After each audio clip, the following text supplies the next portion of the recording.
I'm Rowan. And hi, I'm Zach. And, oh, sorry, we kicked Calvin off the show forever.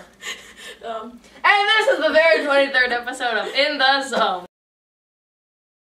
Today we'll be talking about the episode, A World of Difference. Before we do this, you can check it out on the DVDs and get them out of your local library. Netflix, if you have that.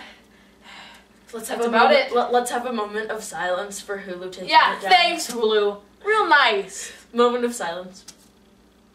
Here's the thing, CBS didn't get the first 10. Oh, but then yeah, you have never to pay. mind. You can Never pay mind. for CBS. You can pay for Hulu. On Dailymotion, there's a playlist that has all the season 1 episodes. They're not altered in any way like usually they are on YouTube. They might not be up for long. I'm not sure. We'll see. We'll put the link in the description. Yeah. All right. So it starts. We're at an office, and there's this guy. And Rod Serling has a kind of whole thing. Oh, this is dimension. This is imagination. That was one of the stranger intros that I've heard. Oh. I mean, right, and usually it's meet them, they're about to go insane, blah blah blah. But I don't remember what this time it was like, oh, you see, here's the table, here's the desk, they all have dimension. Here's Arthur Curtis. He is a man of flesh and blood and muscle and bone.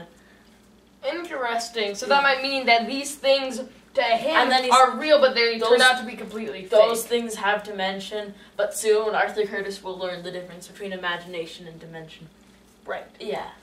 So he walks into his office and his secretary Sally is there. They talk about some boring stuff. I don't know, vacation, kid. So he sits down and he's trying to call on the phone, but the phone doesn't work. And he's like, for Pete's sake. And then we hear off the screen, cut.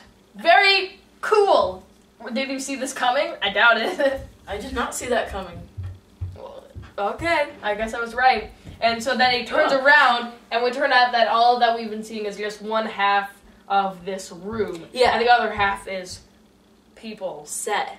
Crew. Nice budget idea on the Twilight Zone. Yes. They can just use their filming set. Right, exactly. They can save cash. Then, fade to black. And he's like, the guy's like, I don't know. He's confused. He doesn't recognize the crew. He makes this face a lot. Let's have a brief his face interlude.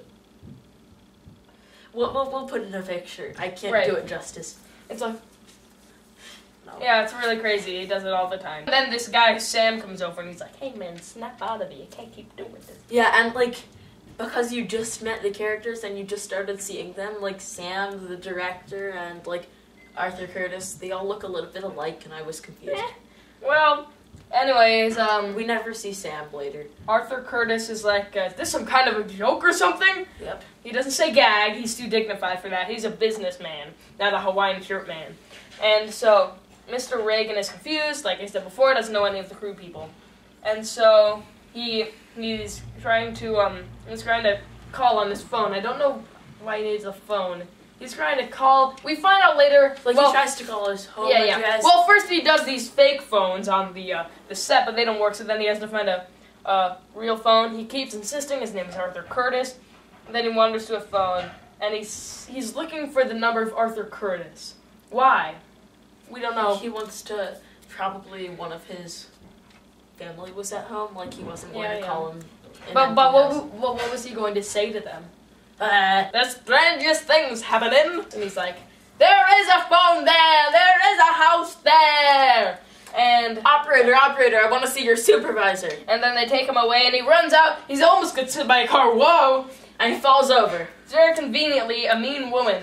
Are you out of your mind? Are you drunk again?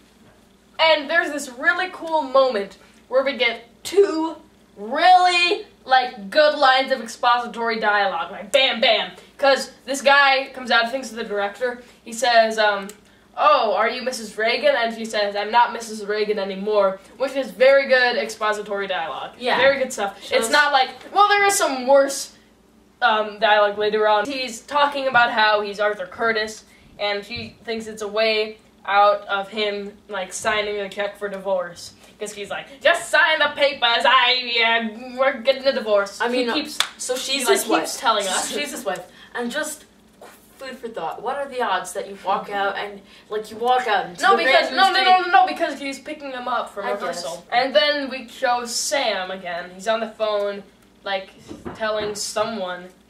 It might be. He thinks he's his role. I think he's talking to the hospital. We'll assume he is. Yeah, and he's saying because the director comes out and he says that he is getting a hospital or an ambulance because Jerry Reagan, which is the name of the actor, is having a mental breakdown. And then we get to Sam, and this is the bad expository dialogue where he says, he claims he's Arthur Curtis. That's right, the name of the character! Wah! They could have done a lot better. Yeah. So I think they just could have skipped that line, but then they couldn't have a commercial break. You're right. What could it have been? I think they could have skipped it, and then later in the scene where we mentioned with the white mustache guy and the wastebasket. Oh, you're right. You're totally right. Because the second half is a lot longer than the first half.